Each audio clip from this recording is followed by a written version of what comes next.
Lu tahu nggak, ada satu sosok yang sampai hari ini dianggap sebagai hantu London.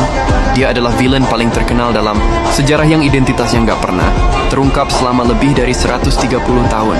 Namanya Jack the Ripper, London 1888. Di balik kemegahan era Victorian, distrik Whitechapel adalah teror bagi mereka yang terpinggirkan. Di ganggang gelap yang pengap inilah, sejarah mencatat teror yang tak pernah terpecahkan. Dunia mengenal sang pelaku sebagai Jack the Ripper, tapi bagi publik London saat itu dihantui. Teror Jack dimulai pada 31 Agustus 1888. Korban pertama, Mary Ann Nichols, ditemukan di Bucks Row. Dan hanya berselang 8 hari, Annie Chapman ditemukan di belakang sebuah rumah di Hanbury Street. Publik mulai bertanya-tanya, mengapa?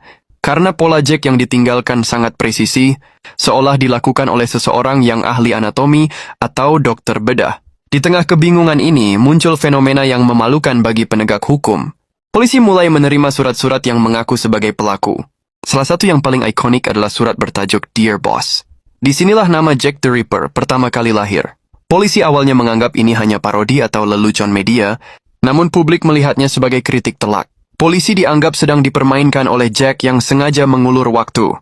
Kritik publik meledak ketika pada tanggal 30 September 1888, Jack melakukan sesuatu yang tak masuk akal. Double event.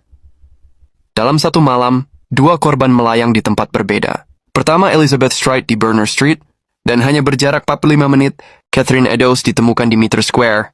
London berubah jadi lautan protes. Polisi dikritik habis-habisan karena mereka sibuk mengejar satu kasus, sementara kasus baru terus muncul di depan hidung mereka.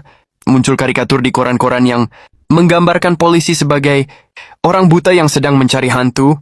Tekanan makin besar ketika surat From Hell dikirim bersama bukti nyata, sebuah pesan berasal dari Jack mungkin. Banyak yang salah kaprah bahwa semua korban Jack adalah perempuan senang-senang.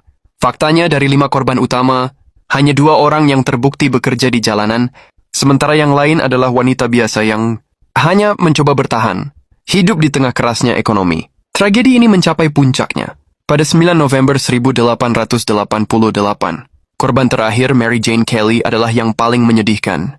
Dia adalah wanita termuda, baru berusia 25 tahun, yang baru saja pindah ke London dengan impian memulai hidup baru. Berbeda dengan korban lain yang ditemukan di gang gelap, Mary Jane Kelly dihabisi di dalam kamar kontrakannya sendiri. Setelah kejadian Mary Jane Kelly, teror itu tiba-tiba berhenti. Jack seolah menguap di telan kabut. Ada ratusan teori. Apakah dia seorang dokter bangsawan, tukang roti yang membaur dengan kerumunan, ataukah dia seorang pendatang yang segera melarikan diri? Hingga hari ini, identitas aslinya mungkin akan tetap terkunci rapat di dalam tanah.